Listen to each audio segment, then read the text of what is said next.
बऱ्याच वेळा मी माझ्या घरी सुद्धा ही सुरुवात केली की नळ चालू आहे ना, तो आधी बंद करा, ब्रश झाल्यानंतर तो चालू करा, कारण तेवढं पाणी ते 5 मिनिटासाठीचं वाया जातं. तर तो त्यावेळेस डॉक्टर पानगव्हाणे यांचा ग्रुप असेल, फार चांगलं काम पर्यावरणाच्या बाबतीत असेल, हेल्थच्या बाबतीत असेल, स्वच्छतेच्या बाबतीत असेल, यांचं आहे. आता तुम्ही कोणीच मोटरसायकलवर जायचं नाही, नाहीतर आमच्यावर अन्याय होईल. अन्याय जर झाला तर मॅडम जस्टिस करतील मग. त्याच्यामुळे तुम्ही कंपल्सरी सायकलवर जायचं. राहाता तालुका विधी सेवा समिती, राहाता वकील संघ, संयोग फाउंडेशन राहाता, गुड मॉर्निंग ग्रुप राहाता, शिर्डी नगरपालिका व राहाता नगरपालिका यांच्या संयुक्त विद्यमाने जागतिक जल दिनानिमित्त रविवार दिनांक 17/3/2024 रोजी सकाळी 7 वाजता राहाता ते शिर्डी सायकल रॅलीचं आयोजन करण्यात आलं. जलसंधारण व जलसंवर्धन तसेच वसुंधरेच्या पाणी हवा प्रदूषण हा विषय आपल्या पुढील जैविक वाटचालीत मोठा अडथळा ठरणार आहे. याबाबत समाजात जनजागृती करण्यासाठी ही रॅली आयोजित केली गेली.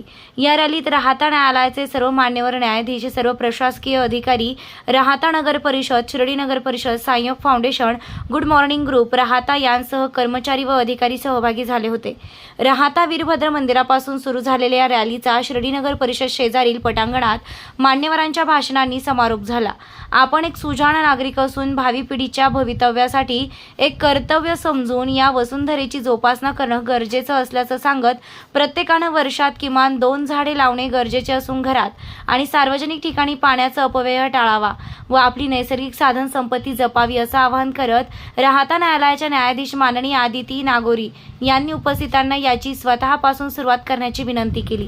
यावेळी राहाता न्यायालयाच्या न्यायाधीश सौ आदिती नागोरी, न्यायाधीश खरे, न्यायाधीश देशपांडे, राहाता न्यायालयातील वकील, राहाता पंचायत समितीचे बीडीओ जालिंदर पटारे, राहाता पोलीस स्टेशनचे पोलीस निरीक्षक सोपानराव काकड, राहाता नगर परिषदेचे मुख्याधिकारी वैभव लोंढे, शिर्डी नगर परिषदेचे मुख्याधिकारी सतीश दिघे यांसह संयोग फाउंडेशन, गुड मॉर्निंग ग्रुप राहाताचे सर्व सदस्य आणि नागरिकांनी या रॅलीत उत्स्फूर्तपणे सहभाग नोंदवलाय. माननीय उच्च न्यायालयाने आम्हाला काही मार्गदर्शक सूचना दिलेल्या आहेत. तालुका विधी सेवा समिती या अंतर्गत कार्यक्रम राबवण्याचे एक 8 दिवसापूर्वी ते कॅलेंडर समोर दिसलं आणि विचार करत होते की प्रोटेक्शन ऑफ एन्व्हायरमेंट, म्हणजे ते आपलं वायू प्रदूषण असो, पाणी प्रदूषण असो किंवा वॉटर कन्झर्वेशन असो, आपण हे कसं राबवूयात. अचानक कल्पना आली की अरे आपल्याकडे राहाता शहरात, राहाता अंतर्गत 2 नगरपालिका येतात, मग आपण ह्यांची मदत घेऊयात. आणि तडक त्याच दिवशी दोन्ही नगर परिषदांना मी पत्र दिली. पानगव्हाणे सर जे पर्यावरणाच्या दृष्टिकोनातून भरपूर मोठं काम करतात, त्यांना पत्र दिलं, त्यांना कॉल केला. नंतर दिघे साहेबांशी आणि राहात्याचे जे CEO आहेत त्यांच्याशी पण बोलले आणि हा कार्यक्रम घडवून आणला. पर्यावरणाचं आपल्याला महत्त्व पटावं, हे पटवलं आपल्याला निसर्गानेच करोनाच्या काळात. तुम्ही जर ऑब्झर्व केलं असेल तर करोनाच्या वेळी जेव्हा टाळेबंदी लागली, सगळीकडे जेव्हा सगळं बंद होतं, आपलं वातावरण सगळं क्लीन झालं. त्या 2 वर्षात पाऊस भरपूर झाला, थंडी छान पडली, ऊन व्यवस्थित होतं, आपल्या निसर्गाने स्वतःला रिहील केलं. पण पुन्हा आपण त्याच वाटेने चाललो आहोत. पुन्हा प्रदूषण वाढतंय, पुन्हा आपल्या झाडांची संख्या कमी होतीये. सायकल रॅलीतनं हाच मुख्य उद्देश द्यायचा होता, की मुख्य संदेश द्यायचा होता की सगळीकडे आपलं इंधन किंवा आपले वाहन हे न वापरता आपण पायी जाऊन किंवा सायकलवर जाऊन सुद्धा आपली छोटी छोटी कामं करू शकतो. त्यातनं आपण आपल्या वसुंधरेला वाचवू शकतो. कारण आपण बघतो, आपण गाडी चालवून आपल्या आजूबाजूला साऊंड पोल्युशन होतं आहे, वातावरणात हे जे वायू प्रदूषण होतं आहे, त्याच्यानी आपल्याच तब्येतीवर परिणाम होणार आहे. आपल्यामध्ये डॉक्टर्स पण आहेत, त्यांनाही माहिती आहे की या सगळ्या प्रदूषणामुळे आपण अस्थमा, ब्रॉन्कायटिस, डोळ्यांची जळजळ या सगळ्या गोष्टींना आपण बळी पडतोय. तर ही माझी जबाबदारी आहे, सर जसं म्हटले, ही माझी जबाबदारी आहे. हा विचार करून जर आपण सुरुवात केली तर मला वाटतं की आपण नक्कीच आपला जो उद्देश आहे तो आपण गाठू शकतो. पाण्याच्या संदर्भात आपण स्वतःच्या घरातून जर सुरुवात केली तर आपण बघतो सकाळी उठल्यापासून आपण ब्रश करताना बेसिनचा नळ सोडून देतो, ते पाणी वाया जातं आहे आपलं ब्रश उस्तर. बऱ्याच वेळा मी माझ्या घरी सुद्धा ही सुरुवात केली की नळ चालू आहे ना, तो आधी बंद करा, ब्रश झाल्यानंतर तो चालू करा, कारण तेवढं पाणी ते 5 मिनिटासाठीचं वाया जातं. आपली मावशी येते, तिला काय माहिती पाण्याचा काय प्रॉब्लेम असतो. नळ चालू केलेला असतो, भांडे घासून झालेली नसतात, धुणं धुवून झालेलं नसतं, पण ते पाणी चालू असतं आणि ते पाणी वाया जातं. यातनं आपण पाण्याचा आपला जी संपत्ती आहे ती कमी होतीये. मग ह्या छोट्या छोट्या गोष्टी जर आपण आपल्या घरातनं सुरुवात केली तर माझ्या मते आपण खूप काही मिळवू शकू. तर सर म्हणतात तसे हे फक्त शासकीय अधिकाऱ्यांचं काम नसून हे आपलं काम आहे, हे माझं काम आहे. हा विचार करून आपण आपल्या वसुंधरेकडे बघितलं, आपल्या मातेकडे पाहिलं तर आपण नक्कीच एक चांगलं आयुष्य स्वतःही जगू आणि आपल्या येणाऱ्या भावी पिढीला सुद्धा आपण ते गिफ्टमध्ये देऊ शकू. नाही तर आपण जे आज प्रॉब्लेम्स फेस करतोय त्याच्यापेक्षा कैक अधिक पटीने आपले जे भावी पिढी आहे ती आज सफर होणार आहे. किमान 2 झाडं एका वर्षात प्रत्येकाने लावली आणि त्याचं संवर्धन केलं तर माझ्या मते हे जे सिमेंटचं जंगल होतं आहे त्यात कुठे ना कुठे आपण आपल्या ग्रीनरी किंवा ज्याच्यापासून आपल्याला ऑक्सिजन मिळतं आपल्या मतलबासाठी हा विचार करून जर आपण 2 झाडं लावली तर नक्कीच आपल्याला यातनं फायदा होईल. हा संदेश जर आपण आपल्यापासून सुरुवात करून इतरांना दिला तर हा आजचा दिवस आपण त्यासाठी स्टार्ट ओव्हर डे असं समजून जर सुरुवात केली तर माझ्या मते आपण आपला जो उद्देश आहे तो नक्कीच गाठू. आपल्या अजून एक सांगायची इच्छा आहे की आपले जे नदी नाले आहेत त्याच्यात सुद्धा निर्माल्य टाकणे किंवा इतर गोष्टी टाकणे ते सुद्धा टाळा, कारण त्याच्याने सुद्धा आपले नदी आणि हे सगळा प्रॉब्लेम होतो आहे. मला चांगलं आठवतं मी जालन्याला होते, तिथे खूप मोठ्या प्रमाणात पाण्याचा त्रास आहे. तिथे शिकले की पाणी कसं वाचवावं. पिण्याचं पाणी शुद्ध नसायचं, आरोचं जे पाणी आहे, जे वेस्ट वॉटर निघतं पाईपमधनं ते पाणी आम्ही स्टोअर करायचो आणि त्यातनं धुणं भांडी आम्ही आमच्या मावशींना करायला सांगायचो. तिथे मुंडे साहेब कलेक्टर म्हणून आले होते, त्या व्यक्तींनी खरंच तिथे जो लेक आहे त्यातला जो गाळ उपसला, माझ्या मते एक 10-12 ट्रक मोठे जे आपण हायवा म्हणतो तितका मोठा तो गाळ निघाला. आणि मी जालन्यातून माझी बदली 2013 साली झाली, तेव्हापासून आजपर्यंत मी जालन्याचा तो लेक आटलेला पाहिलेला नाही. तर मी त्या 3 वर्षात नेहमी माझ्या मते फेब्रुवारीमध्येच तिथलं पाणी संपलेलं असायचं. ही सुरुवात जर आपण आपल्यापासून केली तर माझ्या मते खूप फायदा आपल्याला आणि आपल्या जनरेशनला होणार आहे. मी सर्व संघटनांचे, राहता आणि शिर्डी नगर परिषदेचे खूप आभारी आहे. साईयोग फाउंडेशन, गुड मॉर्निंग ग्रुप आणि सर्व लेडीज या सर्वांचं मी मनापासून आभार मानते की तुम्ही आमच्या या उपक्रमात सामील झालात आणि मोठ्या प्रमाणात हा प्रोग्राम सक्सेस करून दिलात. आपण अजून करू शकत होतो पण आपल्याला काही रात्री अचानक आचारसंहिता लागल्यामुळे आपल्याला प्रोग्राम थोडासा कटशॉट करावा लागला. पण त्यातूनही रस्त्याने येणाऱ्या लोकांनी आपल्याकडे पाहून आपले बोर्ड्स वाचून माझ्या मते थोडाफार तरी त्यांच्यापर्यंत मेसेज गेला असेल की आपण पर्यावरण वाचवायला पाहिजे. सो आजच्या दिवशी आपण हे स्वतःला प्रॉमिस करूयात की आपण आपल्या श्री साईबाबांच्या पुण्यभूमी आजच्या या आपल्या सायकल रॅलीसाठी सहभागी झालेले जे सर्व पार्टिसिपंट्स आहेत या सर्वांचं मी शिर्डी नगर परिषदेच्या वतीने शिर्डी शहरात हार्दिक स्वागत करतो. आज या कार्यक्रमाला आपल्याला मुख्यतः मार्गदर्शन करणारे आणि या रॅली आयोजित व्हावी यासाठी खरं तर आपल्या राहता न्यायालयामध्ये कार्यरत आपल्या आदरणीय मॅडम नागोरे मॅडम, देशपांडे साहेब, खैरे साहेब, BDO साहेब या सर्वांनी चांगला या ठिकाणी आपल्याला प्रतिसाद दिला. किंबहुना त्यांनी जो इनिशिएटिव्ह घेतला आपण त्यामध्ये सहभागी झालो आणि एक चांगल्या इव्हेंट्सचे किंवा एका चांगल्या ॲक्टिव्हिटीचे आपण भाग बनलो. त्याबद्दल खरं तर मी सर्वांचे या विधी समितीचे विशेषतः आभार मानतो. मुळामध्ये हे सगळं जे काम आहे हे नगरपालिकांचं आहे आणि यामध्ये आम्ही बऱ्याचदा बाकी विभागाला सहभागी होण्यासाठी प्रवृत्त करत असतो, परंतु तितकासा आपल्याला प्रतिसाद मिळत नाही. परंतु आजच्या या इव्हेंटमध्ये आपल्याला सहभागी करून घेण्यात आलेला आहे. मुळात आपण सर्वजण सकाळी सकाळी राहत्यावरून निघालो आणि आम्ही तर इकडनं शिर्डीतून राहत्याला आलो, त्यामुळं आमचे 2 राऊंड झाले डॉक्टर साहेब. आता तुम्ही कोणीच मोटरसायकलवर जायचं नाही, नाहीतर आमच्यावर अन्याय होईल. अन्याय जर झाला तर मॅडम जस्टिस करतील मग. त्याच्यामुळे तुम्ही कंपल्सरी सायकलवर जायचं. आम्हाला ऊन नव्हतं, आम्हाला उत्साह होता. आता तुम्हाला ऊन पडलेलं आहे, तुम्हाला शिक्षा आहे. त्यामुळे तुम्ही सायकल नाही तसं न्यायचं ठरलं तर सायकल मोटरसायकलवर पण जाऊ शकते. मुळात सायकल हा असा विषय आहे की आपण सर्वजण एक अशा एजमध्ये आहोत की पूर्वी सायकल ही फार अप्रूप असायची आपल्याला शाळेमध्ये. सायकल मिळणं हा खूप मोठा म्हणजे एक दिव्य आनंद असायचा आणि मधल्या काळामध्ये सायकलचं महत्त्व कमी होऊन गेलेलं. सायकल ज्यावेळेस आपण शाळेत वगैरे जायचो त्यावेळेस आता साधी सायकल असायची.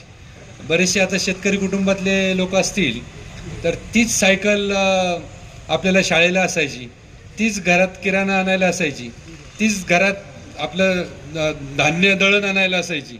शेतकरी असेल तर तीच दूध टाकायला असायची आणि तीच शाळेला असायची. तरीसुद्धा तिच्यात आनंद होता. रेंजर सायकल मिळणं म्हणजे फारच मोठं दिव्य होतं. कदाचित ती कोणाला मिळालीही नसेल त्या एजमध्ये. आणि मधल्या काळात सायकलचं महत्त्व नव्हतं, परंतु कोरोनानंतर पुन्हा सायकलचं प्रचंड महत्त्व या ठिकाणी आलेलं आहे. हेल्थचंच महत्त्व इतकं वाढलं की ज्याच्यामध्ये सायकलचे मोठे मोठे ग्रुप तयार झाले. मला खरंच कौतुक वाटतं की मी राहता नगरपालिकेला देखील CEO होतो, तर त्यावेळेस डॉक्टर पानगव्हाणे यांचा ग्रुप असेल, फार चांगलं काम पर्यावरणाच्या बाबतीत असेल, हेल्थच्या बाबतीत असेल, स्वच्छतेच्या बाबतीत असेल, यांचं आहे. मी जवळून पाहिलेलं आहे. आणि सगळ्यात महत्त्वाचं ते काही इव्हेंट म्हणून करत नाही, ते एक बांधिलकी म्हणून करतात आणि मनापासून करतात. इव्हेंट म्हणून करणं आणि बांधिलकी म्हणून करणं याच्यामध्ये जमीन आसमानचा फरक आहे. आपण सर्वजण एका चांगल्या याच्यामध्ये काम करत आहोत. मी जसं मगाशी राहत्याला सुद्धा उल्लेख केला की शासकीय अधिकारी असतील, कर्मचारी असतील किंवा ज्याच्या मागे एक स्टारडम असतं वेगळ्या पद्धतीनं की लोकांचं लक्ष असतं की हे काय करता आहेत. जनरली आपण फक्त शासकीय कामकाज किंवा नेहमीचं कामकाज करत असतो, परंतु आपण बघितलं आता येताना आपल्याला अनेक लोकांनी बघितलं आणि कुठंतरी लोकांमध्ये एक भावना तयार होते की हे करताय यांच्या दैनंदिन व्यस्त कामकाजातून, तर आपण सुद्धा करायला पाहिजे. तर आपली कृती ही एक आपला मेसेज असतं, लोकांना प्रेरणा असते. आपणही कोणाकडून तरी प्रेरणा घेत असतो. आपलं कृत्य, आपल्या कृती आणि आपल्या ह्या सगळ्या ज्या ॲक्टिव्हिटी आहेत ह्यासुद्धा इतरांच्या प्रेरणा बनाव्यात. आणि बघा ह्या प्रेरणा किंवा अशा आहेत की याचा आपण करत असताना आपल्यालाही फायदा होतो आणि त्यांनाही फायदा होतो. की आपण मॅसेज तर दुसऱ्याला देत असतो, समाजासाठी देत असतो, पर्यावरणासाठी देत असतो, परंतु त्याचा आपल्याला एक सामाजिक दातृत्व म्हणून तर फायदा होतोच, परंतु एक वैयक्तिक फायदा देखील होतो हेल्थच्या बाबतीमध्ये. यासाठी असं सर्वांगीण एक फायदा देणारा असा हा उपक्रम आहे. येणाऱ्या कालावधीमध्ये आम्ही शिर्डी नगर परिषदेद्वारे सुद्धा खरं तर आम्ही असे उपक्रम घेत असतो, परंतु सर्वसमावेशक असा उपक्रम नसतो.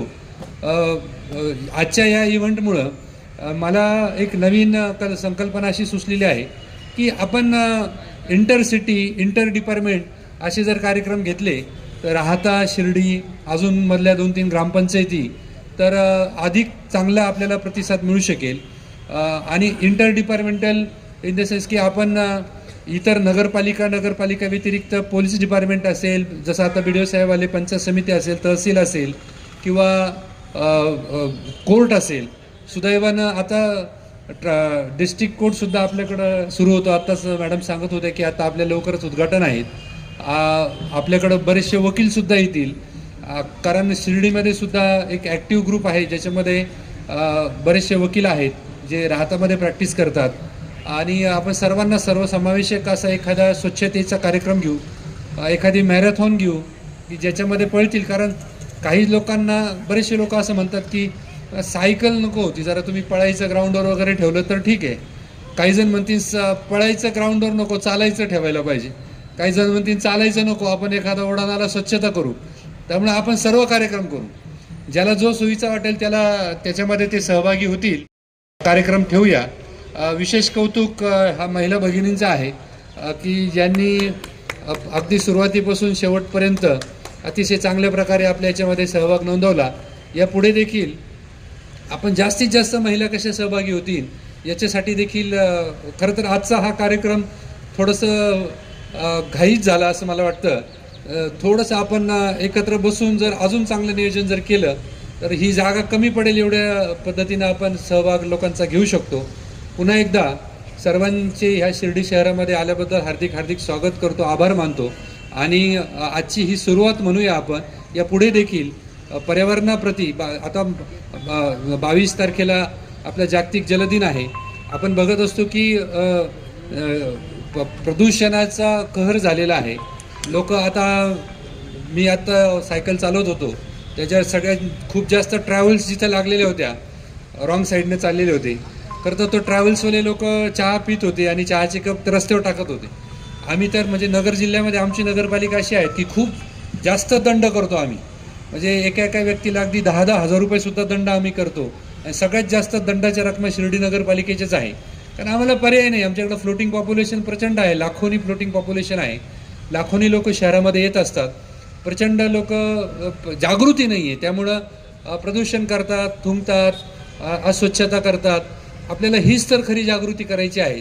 तर प्रत्येकाला वाटलं पाहिजे की हे नगरपालिकेचंच काम नाही आहे, हे शासकीय कर्मचाऱ्यांचं, अधिकाऱ्यांचंच काम नाही आहे, याच्यामध्ये माझीसुद्धा जबाबदारी आहे. मी कुठंही अस्वच्छता करणार नाही, मी कुठेही पर्यावरणाचं प्रदूषण करणार नाही. मी कंपल्सरी माझ्या छतावरचं पाणी जे आहे ते रेन वॉटर हार्वेस्टिंग करून आपल्या भूगर्भात सोडेल, जे बोरवेलच्या माध्यमातून असेल किंवा वॉटर पर्क्युलेशन पिट्सच्या माध्यमातून असेल. आपण खरं तर असं म्हटलं जातं की माणूस झाडं लावतो की नाही माहीत नाही, मात्र जाताना 2 झाडं मात्र घेऊन जातो. त्यामुळं प्रत्येकाची जबाबदारी आहे की झाडं लावली पाहिजे. खरं तर तो सुद्धा एक इव्हेंट होतो. झाडं लावतात, फोटो काढतात, पण झाडं जगवली जात नाही. ती जगवण्यासाठी मी म्हणतो 5च झाडं लावा आणि ती जगवा, आयुष्यभर त्याच्याकडे लक्ष ठेवा. तरी पर्यावरण जागृतीच्या संदर्भात आपण झाडी लावली पाहिजे. स्वच्छता, रेन वॉटर हार्वेस्टिंग असेल किंवा इव्हन आपल्या दैनंदिन जीवनामध्ये कचऱ्याचं सेग्रिगेशन असेल, कंपोस्ट निर्मिती असेल, या छोट्या छोट्या बाबीसुद्धा आपण आपल्या जीवनामध्ये अंगीकारल्या पाहिजे. आणि हा संदेश आपल्याला सगळ्यांना माहितीच आहे, तुम्हाला आम्हाला माहितीच आहे, परंतु लोकांपर्यंत भिनवणं हा अत्यंत आवश्यक आहे. त्यासाठी या पद्धतीनं आपण जनजागृती करत असतो. आपण ते निश्चित करूया आणि नुसतं आपल्यापुरता हा इव्हेंट न करता लोकांना सहभागी करून घेऊया. आणि लोकांना सहभागी करत असताना ह्या ज्या काही पर्यावरण संवर्धनाच्या गोष्टी आहेत त्या त्यांच्यामध्ये भिनल्या पाहिजे. मुलं हे एक चांगलं माध्यम आहे की जे घराघरापर्यंत मेसेज पोहोचवतात. त्यामुळे मुलांच्या रॅलीसुद्धा आपण भविष्यामध्ये करूया. असाच प्रतिसाद आणि इंटर डिपार्टमेंटल आणि इंटरसिटी आपण अशा पद्धतीनं कार्यक्रम आयोजित करूया. पुन्हा एकदा सर्वांचे स्वागत आणि धन्यवाद. आज आपण उच्च न्यायालयाच्या न्यायाधीशानुसार राहता विधी समिती, वकील संघ, राहता आणि शिर्डी नगरपालिका आणि सहयोग फाउंडेशन आणि गुड मॉर्निंग ग्रुप यांच्या संयुक्त विद्यमाने जे आपण आज सायकल रॅली केली आहे, तर त्याचा उद्देश साहेबांनी, दिघे साहेबांनी, मॅडमने सगळं सांगितलेलं आहे. तर मी काय ते परत करणार नाही. पण ही जे स्वच्छता ठेवणं किंवा हे काम करणं फक्त हे स्थानिक स्वराज्य संस्थेचं काम नसून हे आपलं पण काम आहे. आपली प्रत्येकाला जाणीव झाली पाहिजे. आणि मला वाटतं ती जाणीव होण्यासाठी आपल्याकडं म्हणजे एकच की आपलं देशप्रेम जे आहे, मला वाटतं आपलं कुठंतरी कमी पडतं आहे. आपण प्रत्येकाने आत्मपरीक्षण केलं पाहिजे की हा देश माझा आहे, गाव माझा आहे. आणि आपण जर घाणच केली नाही, घराच्या बाहेर घाणं टाकली, तर मला वाटतं स्थानिक स्वराज्य संस्थेला स्वच्छता करण्याची सुद्धा गरज पडणार नाही. ही अशी जर आपण सर्वांनी ठरवलं तर मला वाटतं निश्चितच पुढचा काळ आपला आशावादी आहे. आपल्या पूर्ण जी पुढची पिढी आहे ती निश्चित आपल्याला धन्यवाद देईल. आणि आपला की आपण सर्वांच्या विनंतीला मानतो, आपण सर्वजण आलात, विशेषतः माझ्या ज्या भगिनी आल्यात एवढ्या सकाळी येऊन, आणि दिघे साहेब आपले पण, आपण इथून शिर्डीला राहत्याला आलात आणि तिथून आम्हाला जॉईन झालात. तर आपणा सर्वांचे खूप खूप धन्यवाद. परत असेच दिघे साहेब म्हटले तसे आपण कार्यक्रम घेत जाऊ आणि सर्वांनी त्याला प्रतिसाद द्यावा ही पुन्हा एकदा विनंती. परत एकदा सर्वांना धन्यवाद. ओम साईराम. पर्यावरण जनजागृती यासाठी आज सायकल रॅली आयोजित करण्यात आली आणि यामध्ये आपण सर्वजण सहभागी झाला. खरं तर जनजागृतीची सुरुवात, कोणत्याही चांगल्या गोष्टीची सुरुवात ही स्वतःपासून आहे. आपल्या संतांनी, ऋषींनी, आपल्या महापुरुषांनी आपल्याला सांगितलेलं आहे की सृष्टी जी आहे ती आपल्याला आनंद देण्यासाठी, आनंद घेण्यासाठी आणि आनंदानं राहण्यासाठी आहे. आणि म्हणूनच तिचं संरक्षण, तिचं संवर्धन आणि संगोपन करण्याची जबाबदारी देखील आपली आहे. आपण गीतेचा 10वा अध्याय जर वाचला तर त्याच्यामध्ये विभूती योग सांगितलेला आहे. भगवंताचे अंश किंवा भगवंत कोणत्या रूपानं कुठं राहतो हे त्यामध्ये सांगितलेलं आहे. ज्याप्रमाणे मंदिरात गेल्यानंतर तिथं देव आहे म्हणून मंदिर स्वच्छ आहे, त्याच पद्धतीनं माझ्यामध्ये, सृष्टीमध्ये, सृष्टीतील प्रत्येक ठिकाणी भगवंत आहे हे जर माझ्या मनात स्थिर झालं तर स्वच्छता ही प्रत्येक ठिकाणी राहील. म्हणून जसं मंदिराला पाहतो आणि मंदिरातल्या भगवंताला पाहतो तसं सृष्टीतील झाडांमध्ये, माणसामध्ये, या भूमीमध्ये, पाण्यामध्ये, वायूमध्ये आपण भगवंताला जर बघितलं तर निश्चित त्याचं संवर्धन, संगोपन आणि संवर्धन आपण करू शकतो. तुकाराम महाराजांच्या उक्तीप्रमाणे वृक्षवल्ली आम्हा सोयरे वनचरे, की झाडामध्ये भगवंत आहे. भगवंत म्हणून झाडाची पूजा करा. म्हणून वड सावित्री पौर्णिमेला वडाची पूजा केली जाते. पिंपळाला देखील देव मानलं जातं, उंबराला देखील देव मानलं जातं, कडुलिंबाला देखील देव मानलं जातं. याच्या मागचं कारण हे आहे की देव का मानायचं आहे तर हे आपल्याला सांभाळणारे आहे. कोणतीही अपेक्षा न करता सृष्टीतील प्रत्येक घटक आपल्याला मदत करतो. मग कुठंतरी निस्वार्थपणे आपण त्यांचं संगोपन करणं ही आपली जबाबदारी आहे. आणि म्हणून जे हवा प्रदूषण आहे, ध्वनी प्रदूषण आहे, वायू प्रदूषण आहे, मृदा प्रदूषण आहे, हे आपल्याला सांभाळायचं असेल तर त्यासाठी आपण वैयक्तिक स्वतःपासून सुरुवात केली पाहिजे, स्वतःच्या घरापासून सुरुवात केली पाहिजे. हे जर आपण केलं तर निश्चित आपण समाजामध्ये परिवर्तन घडवून आणू शकतो. आणि आजच्या या सायकल रॅलीच्या माध्यमातून आपण सर्वांनी आपल्या वैयक्तिक जीवनात हा संदेश घेतला. जिथं आवश्यक आहे तिथंच मोठी गाडी आपण वापरूया, आवश्यकता नसेल तर पायी, सायकल या पद्धतीनं आपण वापरण्याचा प्रयत्न केला तर निश्चित साहेबांनी सांगितल्याप्रमाणे आपण या सृष्टीमध्ये जल संवर्धन, वृक्ष संवर्धन, मृदा संवर्धन आणि पर्यावरणाचं रक्षण आपण करू शकतो. हा संदेश आपण आपल्यापर्यंत स्वतःच्या जीवनामध्ये स्थिर करूया. पुन्हा एकदा आपण सर्वांनी या सायकल रॅलीमध्ये आणि पर्यावरण संवर्धनामध्ये सहभाग घेतला त्याबद्दल आपल्या सर्वांचे आभार. प्रतिनिधी प्रशांत अग्रवालसह सुवर्णा ताकटे, साई न्यूज, शिर्डी. नामदार राधाकृष्णजी विखे पाटील आणि खासदार डॉक्टर सुजय विखे पाटील यांच्या मार्गदर्शनाखाली एअरपोर्ट रोड लगत शिर्डी हद्दीत साईच्या ग्रुपच्या माध्यमातून रामनगरीचा भव्य प्रोजेक्ट. वैशिष्ट्ये: शिर्डी एअरपोर्ट रोड लगत बस स्टॉप, शाळा, बँक 5 मिनिटांच्या अंतरावर, ड्रेनेज व स्ट्रीट लाईट. प्लॉटमध्ये प्रशस्त श्री राम मंदिर, साई समाधी मंदिरापासून 10 मिनिटांच्या अंतरावर, MSAB पोल कनेक्शन, 20 फुटी अंतर्गत रस्ता व दोन्ही कडेने सुशोभित झाडे, रहिवाशांसाठी अनुकूल. शिर्डी नांदुर्गे शिवरस्तार लगत साई परिक्रमा मार्गालगत. प्लॉट लगत 18 मीटर प्रस्तावित रस्ता. तर त्वरा करा, आजच आपला प्लॉट बुक करा. बुकिंगसाठी संपर्क करा श्री गणेश तोरडमल 99 21 21 95 61, श्री शुभम वेणुनाथ गोंदकर 97 67 06 66 85.